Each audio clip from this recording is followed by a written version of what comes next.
Have yourselves a merry little Christmas.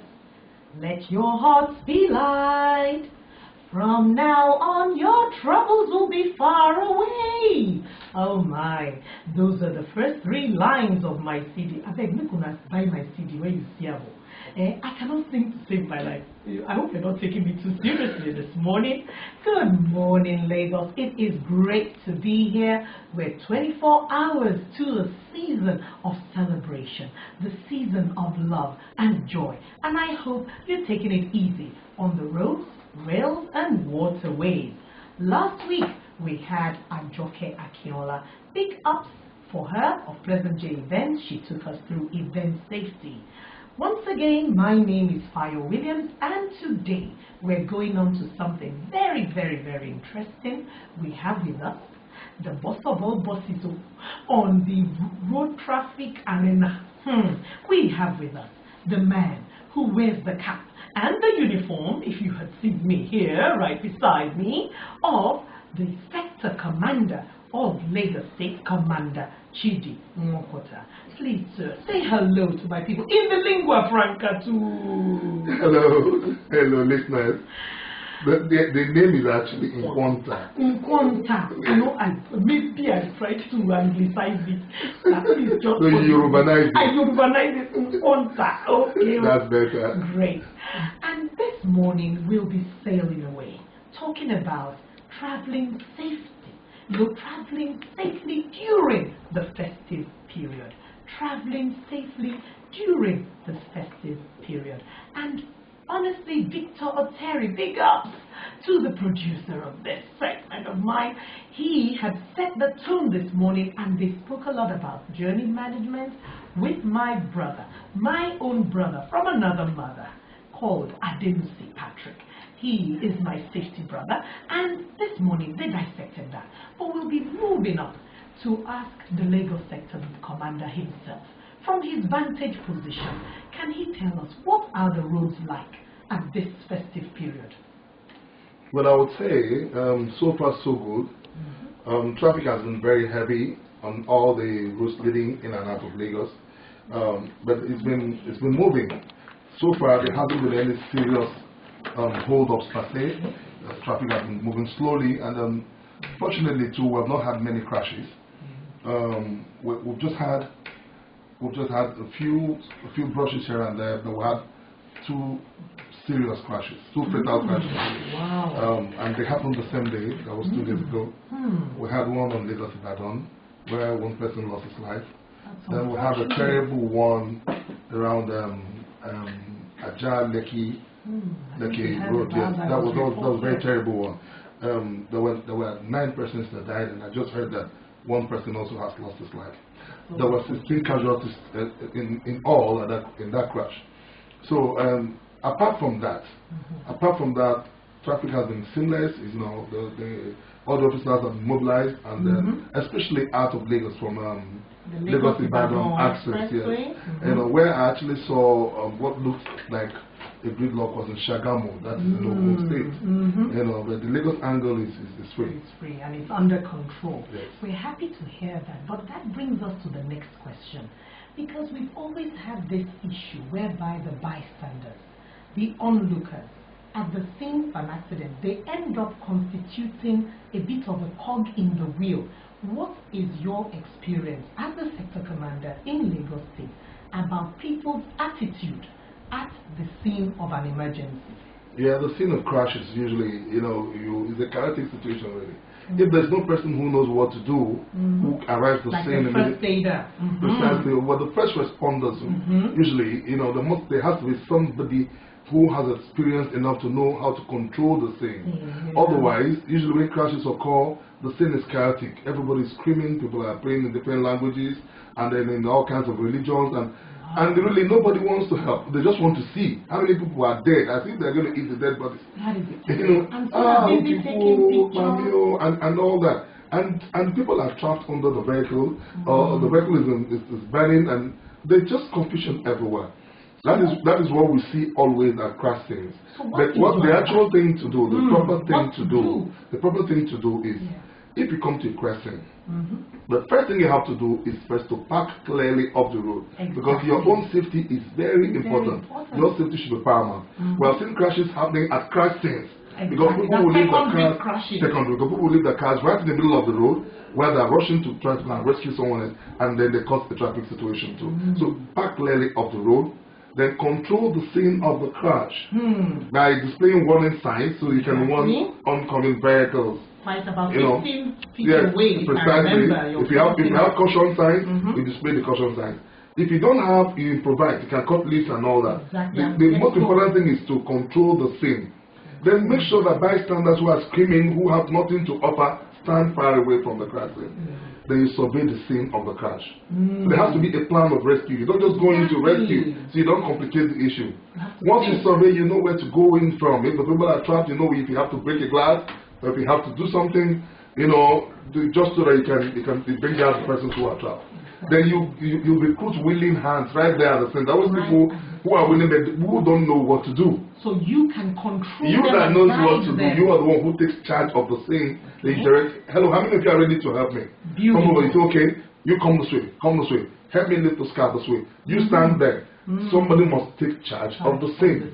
Then for you who is so scared, you know, who is probably traumatized just by looking at the scene, the best thing for you to do is just to continue on your journey and say a prayer for the people. You know, don't stay there. It's not a cinema hall. At all. It's not a football match. So there's nothing to spectate. I don't understand what you mean. There's nothing to watch there. The scene is unfortunate enough. So we don't want complications at crash scenes.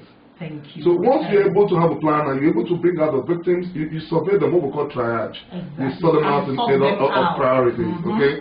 Then of course the dead on arrival, you leave them. But you cannot. You know, you can't pronounce anybody dead. We know you're not a doctor.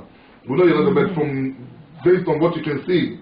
Based on that, some who are obviously dead. I mean, assuming the body is dismembered. You don't need a doctor to say that. You know, but those with life-threatening conditions, these are the ones you give attention first. You know, and all that. Then there must be orderly evacuation to a nearby medical facility. Which means identifying, asking from those who are, you know, probably residents around. Where is the nearest hospital? Yes. You know. Then of course, another thing you have to do immediately is to notify the FRSC using our 122 call line. You know, or you can notify trace depending on where it is or last month. Or the Lagos State Emergency Service on 767 or 112. So any of these numbers you call, you immediately report where the crash is. So while the first responders are still trying to control the scene, the experts can now come and take over. When FRSC arrives, or any of those agencies arrive, they will know what to do from there going on. You know, but assuming they don't arrive, you know, you have a responsibility, because these days we hear a lot of people saying that they don't want to take them to the hospital because they will trap them and all that. That's actually my next question, because sometimes people are afraid. They say, oh, the police would say I'm the one who knocked the person over. This is a real issue, which I would like you to thrash. What is the current legislation on this? Being a good Samaritan, you know, having a responsibility to take someone injured to a place, to a hospital. For instance, I had a cousin in America who was going to the airline to catch a flight, and he was running late. But he witnessed an accident and somebody was injured, and he told his passenger, I'm sorry, I had better lose that flight than pass by this person, because I will be held responsible. It's all on camera, and if I leave this person unattended to, I will be put in jail. So it was as bad as that. But in Nigeria here, you see people say, no, it's not my business. In fact, somebody sacked his driver for helping an accident victim. So what is the legislation? Yes. Well, the fact is, accident can happen to anybody. Honestly. Now, those who have had crashes, it's not because they were the most reckless or the greatest sinners on earth. You know, but something, one thing that happens, and then sometimes the victims are not actually the causes of the crashes. It could be a third party that was careless and just maybe ran across the road and crashed onto somebody. And then you that you're seeing the victim and passing, you could be the next victim. And then you can imagine what happens when you need help, you're trapped, you have had a crash, and there's nobody to help you. And people are coming and going. So what I'm trying to say is that there's no legislation that compels you yet Not yet. Not in yet. Nigeria. Not yet. It's not compulsory yet. It's a moral issue. Exactly. You know, moral now, and of course, social. you know, the Chinese people say, I think it was John Doan who said that every man's death diminishes me because I'm involved in mankind. And in Africa, when one person dies, a part of every other person dies. And you can imagine the number of people, holding on to that one person, that one breadwinner. He could have 8, 10 people. Yeah, so for you to see such a person and then go away and allow him to die, it's unfair. You know, so what you ought to do is to stop and help him. It was in the past that the hospitals would reject them, or the police would. Would say, "Where's your police report?" The IG has made it very clear. Even if the person is a gunshot victim, you treat first, yes, right? Yes, it's very clear. The police authority has made that very clear. And then the Minister of Health has also, even the NMA chairman, National Chairman of the Medical Association, has also emphasized, last month I heard him already, saying that on no account should a hospital reject crash victims. The Lagos State government has also emphasized that, even though there are issues recently which we are trying to sort out, there are issues because the hospitals have been privatized, the mortuaries, sorry. The mortuaries have been privatized. And then there's a designated mortuary I heard when I came into Lagos. There's a particular designated mortuary where it's for the public, for unidentified victims. And most times crash victims are unidentified. That is true. We don't have the manifest. Even when they are identified, the officer who is rescuing them, the road safety of the last month person who is rescuing them and taking them to the morgue, only just knows that this is Mr. SY from what he got in his bag. Like an ID card. He has not contacted any relation or something. And it would be unfair to expect the road safety officer to be stuck with the victim or to start to pay the hospital bills or mortuary bills. It would be unfair. Yes. We need to have but because of this privatization, sometimes they are like, no, we can't take them, you have to go to the public morgue. And you can imagine, you rescue a crash victim in Badagry, and you have to take him all the way to Yaba, crossing so many hospitals and mortuaries because you're going to one public morgue. Or you rescue a crash victim at Long Bridge. Here, you have to take him all the way to and probably transporting an open pickup. Wow. Which one is more chaotic? Is it better for the mosque to make an exception to this rule maybe and accept this victim a short period of time, like 48 hours? Because eventually the owners of the bodies will come. Exactly, because they're looking for this. And where they don't come anyway, government has responsibility.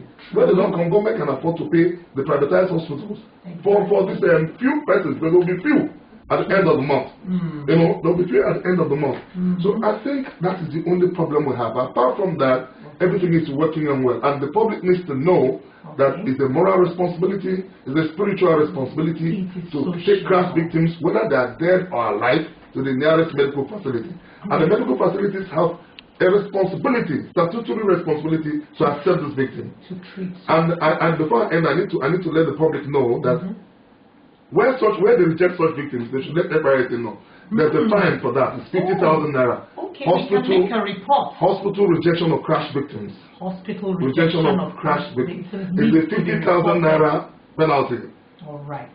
Plus or prosecution. Plus or prosecution. Yes.